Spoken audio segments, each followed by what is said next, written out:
and let the dung flow by gravity upper level to the lower level just by using the gravity, and it's very cost saving.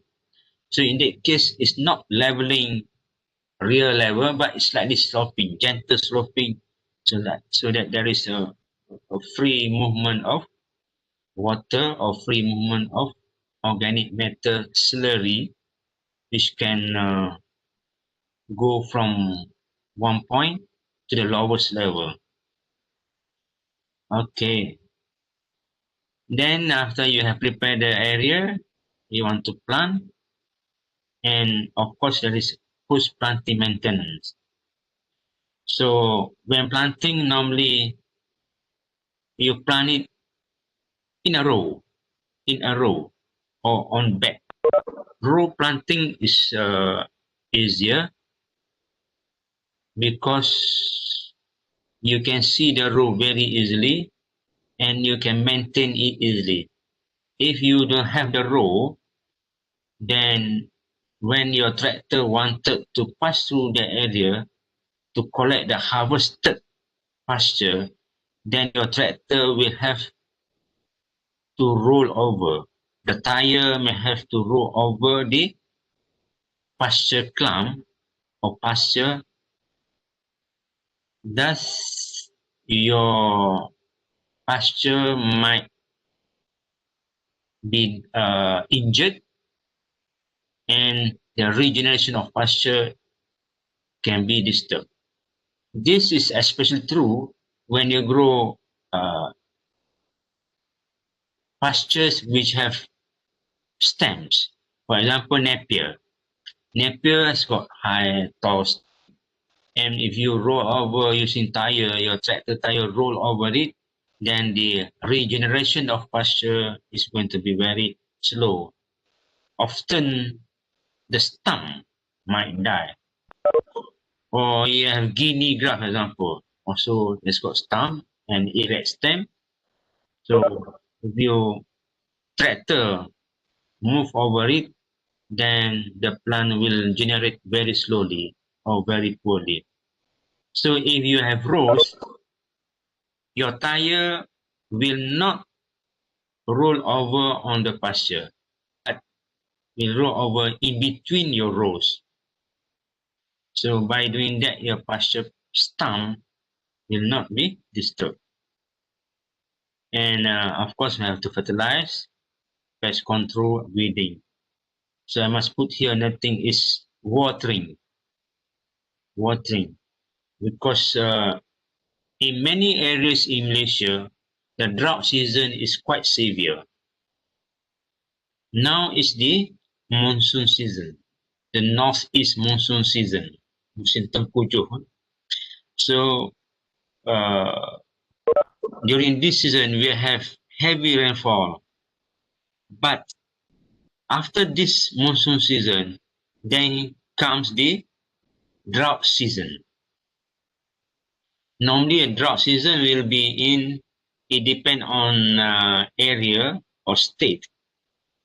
Like here in the East Coast, drought season will start sometime in mid-January and end sometime in April.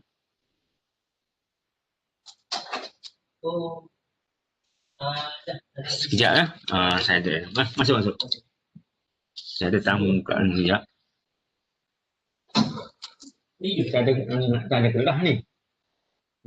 Tak apa, tengok. Jadi gitu. Ini dia. Tengok mana. Saya nak sambung ya. Okay, we continue from here. Sorry for the interruption. I was talking about the weather in Semenanjung or even Sabah and Sarawak.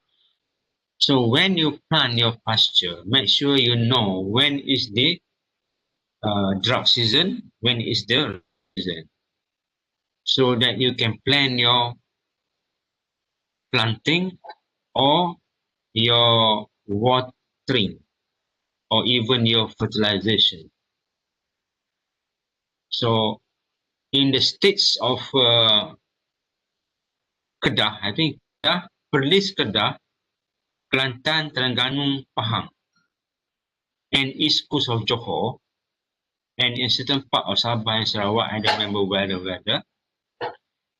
there is about 2 to 3 months of dry period. So during these months, your pasture will not grow healthy. So the yield can be very low. So the low yield will affect your ruminant, the production, will affect everything. So you have to rely on concentrate, you have to rely on silage, you have to rely on maybe some straw or hay imported or people bought. You have to buy somewhere else, so that incur cost. So that's why watering is sometimes equally important, especially when you grow uh, grass or pasture types which demand very high water. Example, Napier. So as we go along, you might recall that if you grow Napier, it needs quite a lot of fertilizer compared to Humidicola or compared to Guinea. And also it needs much more water, and also it cannot withstand trampling, cannot withstand tractors rolling over it, cannot withstand people stepping on it. No. And some grass type, like you can even burn the grass. You set fire to it, or if accidentally it burns, the grass will not die. It will grow again. It will regenerate new shoots, but not this Napier. So you must know the characteristics of the grasses that you are trying to grow, so that you can plan your uh, management. Is it you need intensive management, or you need very simple management? Okay, we go to land clearing. How to go about doing land clearing? Of course, as I mentioned in the first slide, is removal of any existing vegetation, be it mechanized or manual. So sometimes people just cut and burn. If you cut and burn, the stump will be there. The stump, tunggu ya, will remain there. So you must uproot, remove the whole tree. For example, if you have rubber plant, okay, rubber plant is an old rubber plant, you cannot just cut the rubber tree and let the stump be there and grow the grasses in between the stump. The stump will take few years to rot. So you must remove the whole tree, the stem plus the root system. And if there are any rocks, big rocks there, you must remove. Otherwise, it will disturb your harvesting process. Okay? So anything that obstruct your operation, your routine operation, be removed. Okay. So only by removing this obstruction, then only you can plow the land. We call it tillage. Tillage is plowing. So if the existing vegetation is very thick, you may have to do a lot of work.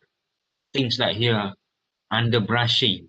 Underbrushing is removing the bushes which is growing under big trees. For example, you have rubber trees, or rubber trees, then you might have some bushes growing underneath the canopy. So that you have to remove first. Maybe you have to slash using your motor slasher or using parang, remove it first. Because if the bushes is not removed, when you fell the rubber tree, then the bushes will remain there and very difficult to remove. So first thing is removing the bushes underneath the canopy, and then pull the tree up. And as you cannot remove the whole lot of the logs that is there. All those trunk, the tree trunk must be clear. So we have the non-burning policy and whatnot. It's quite difficult. So normally people will just burn. They do a bit of stacking, stack the trunk, and then burn it a little bit at a time, so that the Department of Environment will not chase after you. But if you burn with big scale, then there is hotspot from the satellite image, so they might come chasing after you. I'm not sure about the law. I think if you just have 1 or 2 acres, burning is permitted. Open burning is permitted. I'm not sure. I have to check on that. But if your area is big, then open burning is not permitted.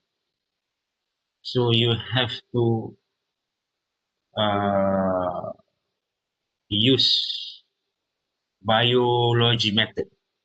You might have to use microbes to rot down your wood material, which is again is very costly.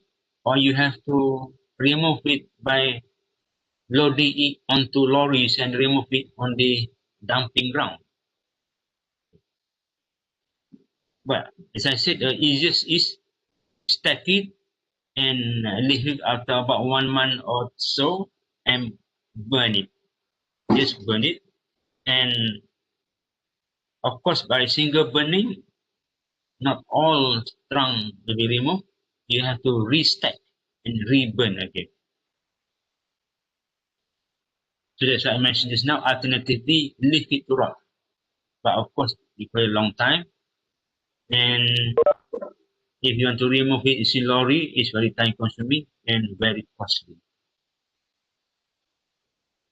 So once the tree trunk or any vegetation that obstruct your work are removed, then you can start planning uh, your planting. Uh, as I mentioned earlier, you may have to do terraces. If it's hilly, do terraces, do drainage system, your culvert, and you must try to plan such that there is a good working condition, whereby you must plan such that machines can come in. How your tractor is going to go in to harvest your grasses, and how you are going to transport back the grasses to your barn, how you are going to irrigate, and where to put your water pump, where to put your piping system. So all this must be well planned. Otherwise, if it's not planned, you do ad hoc, then you may have to redo it again and again. Okay, so one guideline or one hint that I learned from big estates, that you construct your kandang, your barn, on the tallest area, the highest area. In your farm, there must be one area which is higher than the other. So that highest point is where you put in your kandang. Okay, why? Because on the highland you can always drain out your dung, the slurry from the drainage system from your pond, from your collection pond. You can drain it out to the lower areas. But if you put in a lower area, then you have to pump up the fertilizer from your pond tadi up to your grasses. So imagine one is growing, allowing the down to just flow down using gravity. The other is whereby you have to pump your slurry up to your grasses. Definitely you understand which one is more costly, isn't it? And oh, what are the machines that you can use? I think you have here on the machine. Uh, you might be quite familiar with tractor. A tractor, you can they have this PTO. PTO is what is it? Is somewhere you can attach the plow here behind you. The plow or the implements you can attach back here. This is excavator. Excavator normally has got chain here. The tire is chain, not rubber tire like tractor, but chain tire. And it won't be stuck in any muddy area. But this tire, if the area is muddy, is puddled with the mud, then it might get stuck. But excavator might stop, will not start because it's a chain. But of course, if you go in a very when there are a lot of water or on the ravine area, when the chain is submerged in mud, then it can get stuck. But again, this part here, uh, the bucket here is attached to hydraulic here, so the bucket can be used to push or pull the machine in front or to the back. So this one is very big machine. This is bulldozer. So don't be confused between a bulldozer and excavator. Bulldozer is used for pushing, leveling the soil. So this is the soil. They've got a blade in front there, and the blade will push the soil for leveling purposes. Okay, for leveling. But excavator is used for the bucket here is used for digging holes, making drains, making ponds, and he has got no bucket in front. And there is another machine here. It's called backhoe. Backhoe because here it resembles an excavator, but it's smaller in size. Smaller and the arm is shorter and the bucket is smaller. So it has got also a bucket here, a blade here, which can be used for pushing. So the backhoe is a smaller version of excavator and a bulldozer. A smaller version, meaning it can do both the job excavator can do, bulldozer can do, but on a smaller scale, and it's not powerful.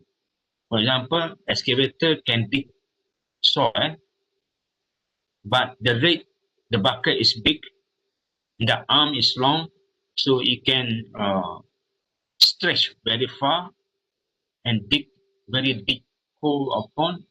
But backhoe can only do maybe half or even one quarter of the excavator can do. Similarly, the backhoe can do job like pushing your soil here, leveling, but maybe one quarter of the work of the power or the strength uh, shown by the bulldozer. So some of us tend to confuse the name. When they see excavator, they say tractor. When they see a backhoe, they say it's a bulldozer. To make sure You know the names and the function of each. So the excavator is used for uprooting big trees. As I said, say you have old rubber trees, you want to pull up the root, you don't use backhoe. Backhoe don't have much strength. But of course, I told you, it can do the work of an excavator, but the magnitude, the strength is low. Or my computer trying or battery. I have to connect.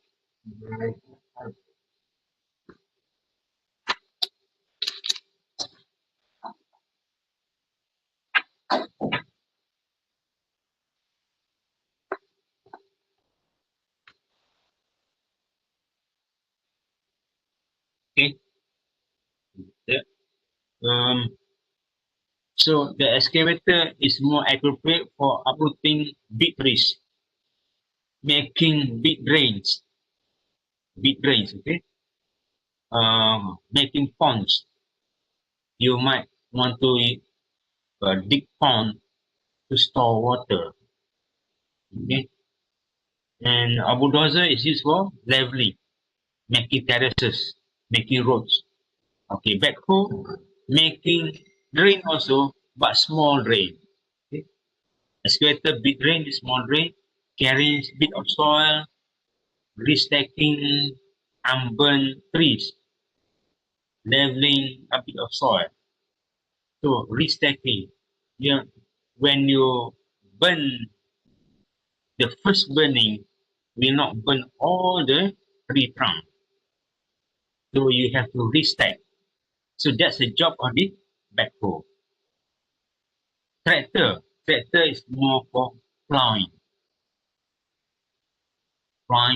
plow or a harrow the soil. So tillage. Okay. The plowing of soil, the working the soil, so to loosen it, we call it soil tillage. Okay. Um, what is it? Tillage is manipulation of the soil to provide a medium for proper crop establishment and growth. It's part of land intervention. So before you plant, you have to plow it. That plowing is called tillage. What's the purpose? Breaking and turning soil so that upper soil layer turn down. Why? We want to loosen up the soil. Sometimes when the soil is left for a long time, sometimes when machineries move on that soil, the soil is compact.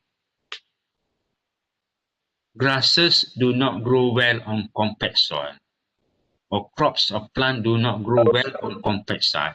It must be loosened. So one purpose is to loosen the soil so that your pasture grow easier. Second is to kill the weeds. When you overturn the soil during tillage, the weed will be killed. And sometimes plowing can be done one more than once, 2 or 3 times. So by doing that, all the weeds will be killed.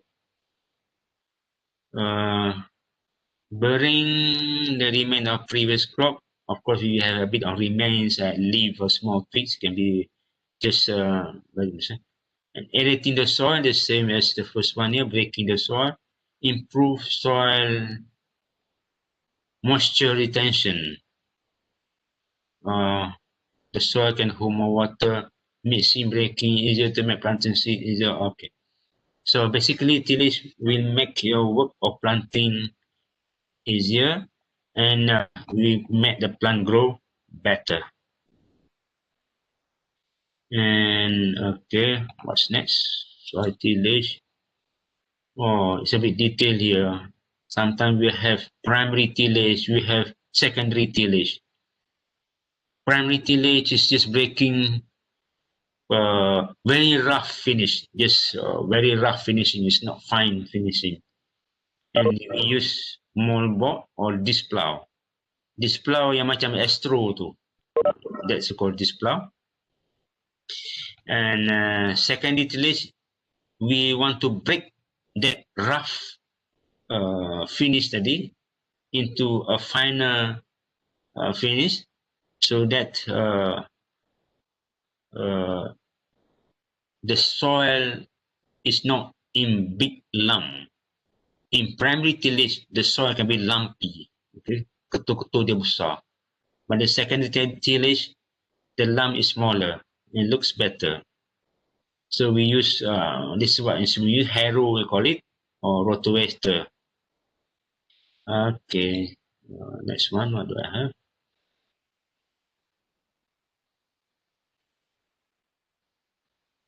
No, implement. Oh, okay, this is one. Oh, that's what I mean by when we say plow, the soil is turned. Okay, this is the plow blade traditionally. Of course, now we have a bit improved version, but the function is to turn the soil, cut the soil and turn it, cut, turn, cut and turn. So the grasses on top initially will be overturned to the underside. So that's why it kills the grass. Or this is in traditional method, moldboard plow. This is called disc plow. That's why I said like the astroplate, whereby this here is pulled over the soil, and the disc will cut the soil and turn the soil upside down, so loosening the soil. And another one is this is a moldboard plow. This is rotowester. It's got a lot of blades here. So when it goes to the land, initially you have to plow it. This is what they call primary tillage. Then after that, we rotowate. It's a rotation. It comes from a rotary cultivator. The blade here just turn, spin, so that the soil it crush into smaller pieces. So where were we? Or there's a bit of timing here. I think I mentioned earlier on the timing of impression is such that you need to burn the tree trunk. So it needs to be done beginning of a dry season, so that you can prepare the land at the end of the dry season when the rain starts to come. So the planting can be done when the rains start to come, not during the rainy season, not during the dry season. Okay. So your timing must be planned such that it coincides with the uh, weather condition, favorable weather condition. Okay, here, here. This is the harrow. So harrow looks like a plow, but in this case, you have a lot of plates here. So what you do is it will cut the soil that you plow into smaller pieces. Okay, what is this one? This is a harrow, we call it. Okay, there are how many like a four leg, 1, 2, 3, 4 the other side. So you put it on the soil and just chop the soil and loosen the soil up.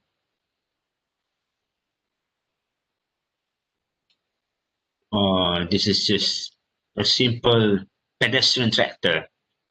Pedestrian here mean and the operator stay on the rear part behind the machine, just operate the gear and the throttle and control the speed here, and just follow it from behind. So behind there is the uh, tractor to plow the soil, to loosen the soil. Okay, finish about the land preparation. So now, how to start to plant your pasture.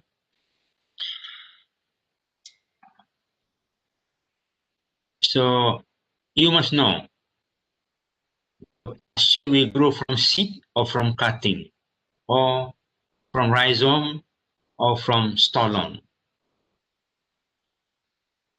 So again, you must try to target the establishment to happen during uh, absence of moisture stress, not during drought season.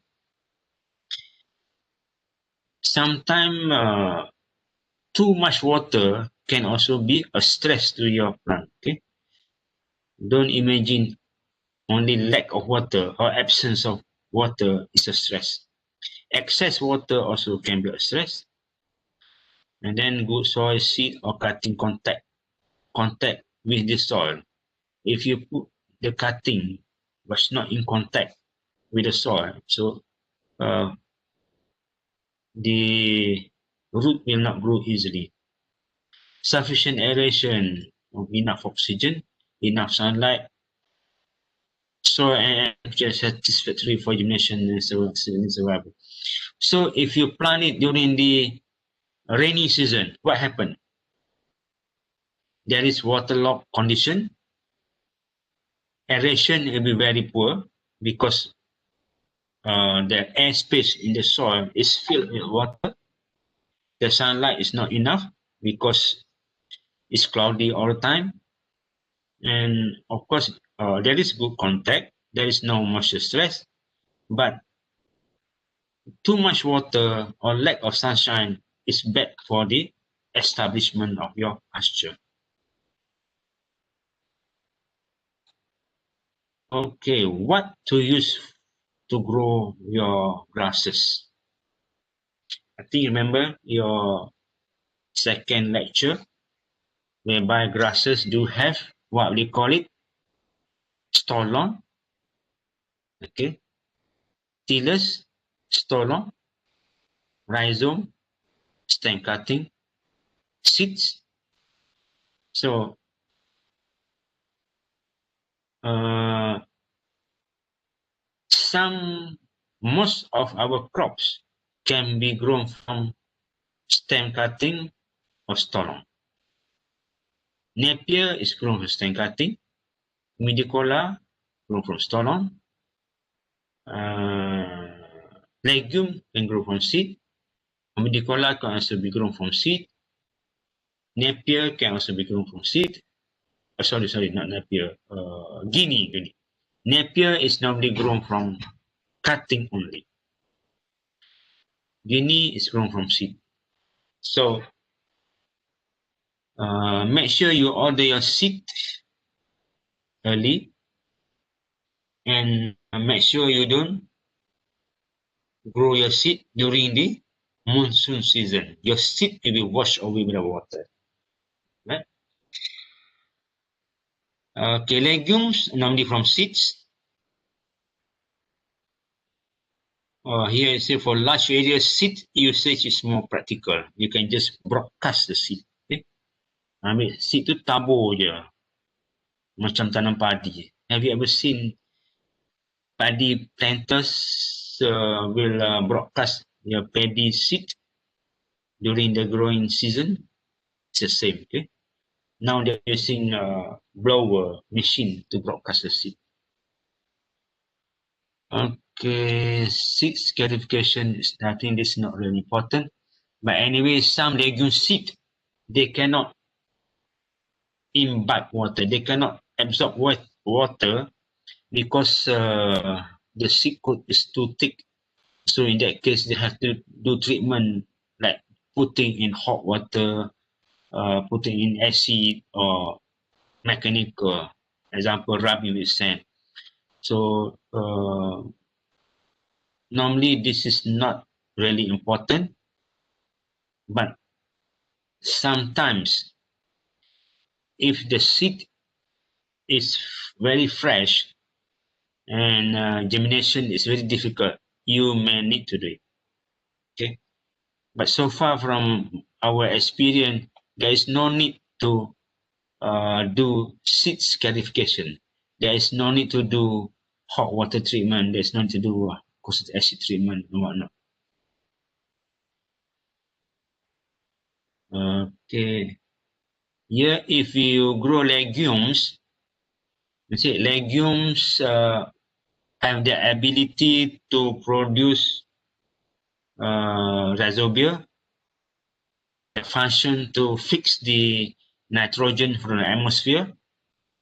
So normally we add the rhizobium inoculum to the seeds before you broadcast it.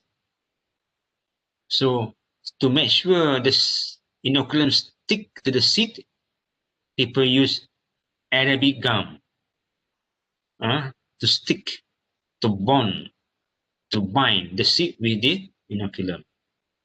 So this is example here. This is the rate of how much legume seed should be used and how much rhizobia or how much gum arabic we use. This example here, centrosema, remember centrosema, the hairy legume, desmodium, smota, lucina, petablalang, stylo, and for those of you who are not familiar with rhizobia, these are root nodule of a legume, and this nodule here it contains the rhizobia that help to fix atmospheric nitrogen. So in practice, timing sowing, sowing here, seed sowing, when to germinate the seed. Even if you do using cutting, also it's good to see the timing. When is the best time? As I mentioned earlier, it must be early rainy season or after the drought season ended. So beginning of rainy season.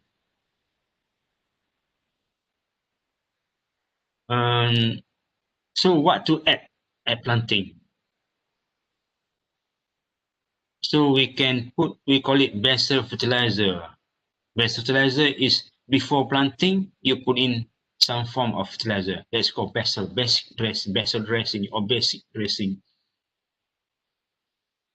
You can apply before you roto. Ingat, rotation is loosening of the soil, the last loosening. So normally we put in organic matter first. Organic matter, things like chicken dung, cow dung, goat dung, or compost to improve soil fertility. And then normally put a bit of lime so that the pH is improved. A bit of phosphate fertilizer. Here we use rock phosphate for good initial root growth. So the way you sow the seed on the drill, you must have a system, as mentioned earlier. For certain crop, you may just broadcast without any system. For example, guinea or humidicola, you can just broadcast. But just now I mentioned about having a good rows of grasses. Especially for napier grass, you must have good rows, well planned distance, not just any distance, so that when you grow the napier grass, when you want to harvest, your tractor do not roll over on the grass stump, the grass plant. Okay, the tire will go in between the rows. I should put a slide on the distance here. Improve the slide on how the rows and distance of planting napier. Okay. So this is the case of when you want to use seeds. Honeycomb, pallet system. This is Napier, Stadia, Brachiaria, planting distance 1 foot by 1 foot, 1.5 meter, 5 meter between rows. I think this should be changed. It's not 1 to 1.5 meters between rows. It should be 1.5 to 2 meters between rows. So the attractor can pass through. 1 meter is too close. I have to change this. Okay. Stereo brachiaria is 2 feet by 2 feet, 50 cm. Sorry, yes, this should be cm. Here should be 1.5 to 2 meters. Here should be 1.5 to 2 meters.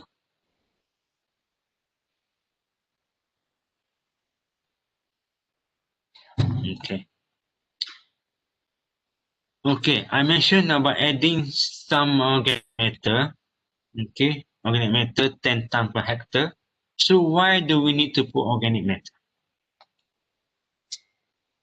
Here are some advantages. It contains some nutrient. It contains some nitrogen. It contains some phosphorus, contains some potassium, calcium, sulfur, magnesium, and trace elements. So by adding organic matter, then it is also adding some fertilizer to the grasses or some fertilizer so that when the seedling grow, when you broadcast the seed, when you put in the cutting, when it first started to grow, it cannot withstand concentrated amount of fertilizer. Just need small amount of fertilizer because the plant is still at the infant stage, at the young stage. So the fertilizer from the organic source is a good fertilizer for early part of plant growth. Okay. Okay. Organic fertilizer also improve moisture retention. It hold moisture. Okay. Food for the microbes. Microorganism recently has got people are looking into microbe to make the soil fertile, to make the plant grow better. Okay, because the microbes, they are involved in the nutrient cycling of the organic in the soil. It makes the soil more fertile. It makes the soil contain less diseases, causing microbes. Of course, there are what I mean here is good microbe and bad microbes. So, in short, microorganism is very important for the soil community, for the soil health. So, by adding organic fertilizer, the microbe in the soil improve. Microorganism can also refer to your insect, to your earthworm that live in the soil. Okay, not just microbe, bacteria, and fungus. Okay, and okay, the fourth bullet here is improve soil cation exchange capacity. What is it? This means simply as the ability of the soil to hold fertilizer. When you apply fertilizer to the soil, if there is nothing to hold the fertilizer will just be leached away. Okay, follow the rains, follow the rainwater.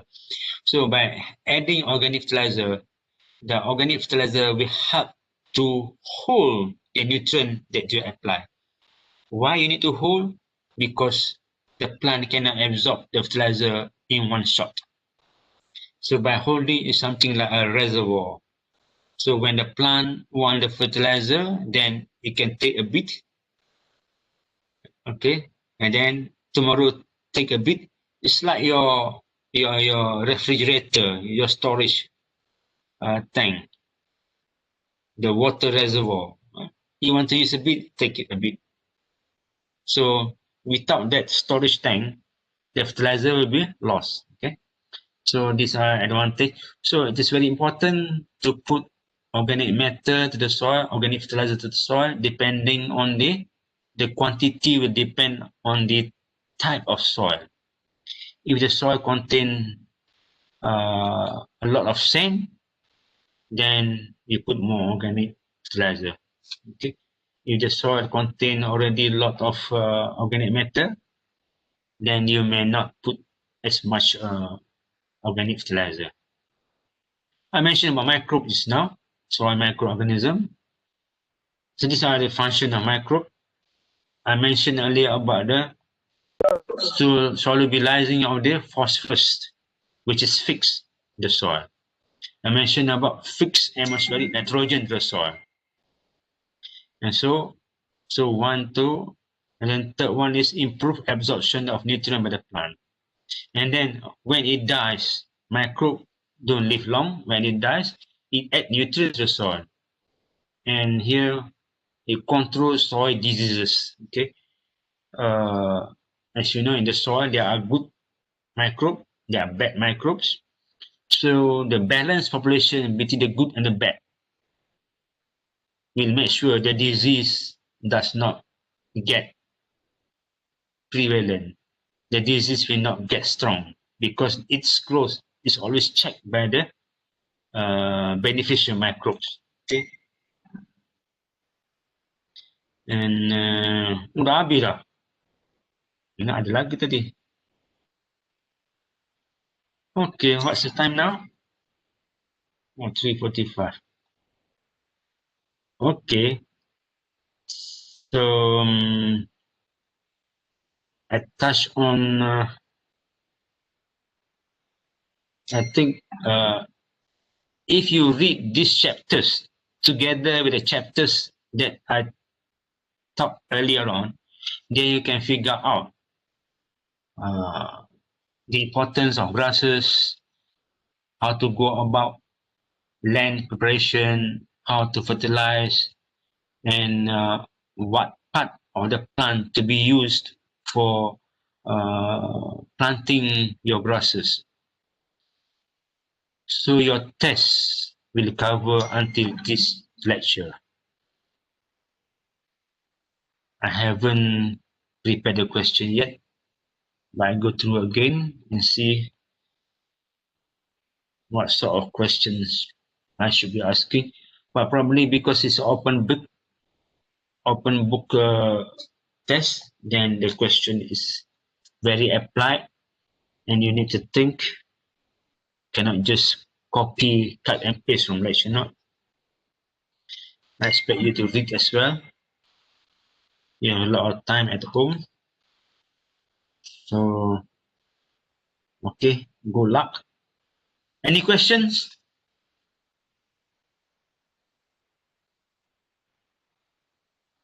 During your internship, you might be asked by the manager to grow Napier grass, to grow Guinea grass, or to grow Bracharia umbilicola. So be prepared. So probably I try to take one of these days, maybe next week or next 2 weeks or so. Some of your colleagues are staying in the dormitory, in the asrama. So maybe I'll get them to the field. I'll grow this. I showed them how to grow Napier and Humidiccola, and they take videos, and you share the videos together. Because I know not all students are able to come here. Not all students are here in the campus. So I can only call maybe, how many in the campus? Who I understand there are about 7 or 8, maybe less than 10 students in the campus. Am I right?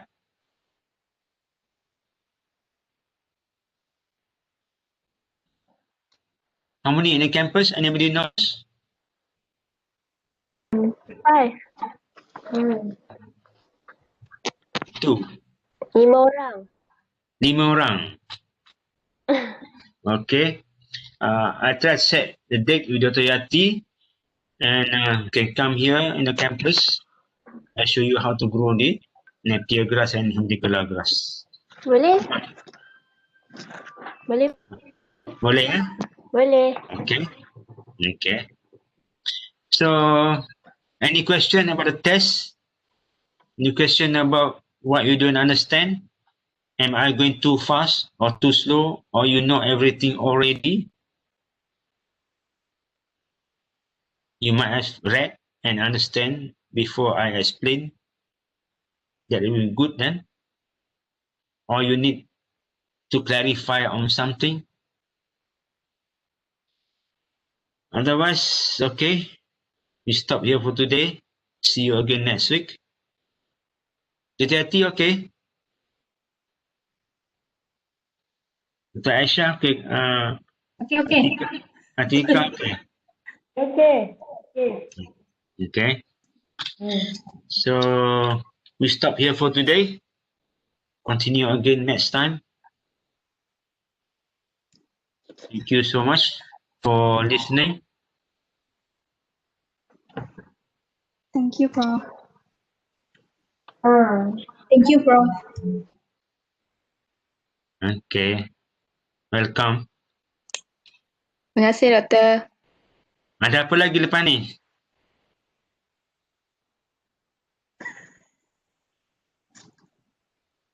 Ada kelas lagi ke? Tak ada dah, tadi kita orang test. Oh. Minggu depan ada test tak?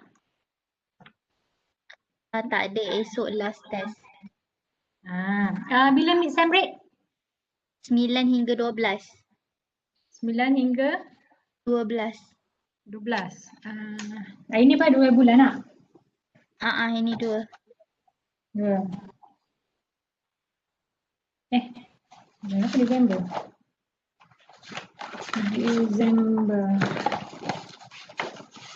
Disember. Ini 2 lah. 9 sampai 12. Berapa hari je? 4 rasanya. 4 hari 4 hari je. So next class ada pada 7 hari bulan, hari Isnin kan? Okay, so mungkin selepas kelas tu lah. Nanti saya akan maklumkan semula. Saya akan update dalam grup WhatsApp. Test tu soalan dia nanti macam mana, Doktor? Dr. Jamil nak buat soalan macam mana? Macam mana?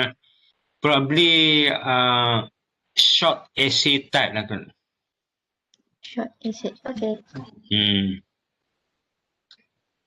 Describe, argue, discuss, explain. Dr. Yati makan apa? Apa kita makan ni? Markisa. Oh, okay. Sumber vitamin C untuk meningkatkan antibody pencegahan COVID. Wow. Okay, that's good. Tasi awet muda. Oh. Tapi yang berkenaan, Faris ada kat sini tak? Faris? Tak ada. Yang beberapa orang ada tu nanti saya akan bincang dengan Dr. Jamil. Bila, sebab nak tengok juga keadaan cuaca apa semua, dan saya akan maklumkan jugalah dalam grup tu. Okay, boleh Doktor. Oh, study leave bila? Mid-term break bila? 9 hingga 12, 4 hari. Rabu, Khamis, Jumaat, Sabtu. Minggu depan lah. Tapi start 9. Kan 9 kan? So kelas tak terganggu lah. Tak terganggu. Okay. It's good. Boleh habis awal lah. Dah bawah. Okay. Ni pukul berapa? 3:30. Okay. Okay. Pukul 4 dah. Pukul 4 dah. Okay. Bye saya pergi dulu. Terima kasih. Saya leave dulu. Terima kasih. Assalamualaikum. Terima kasih, Prof.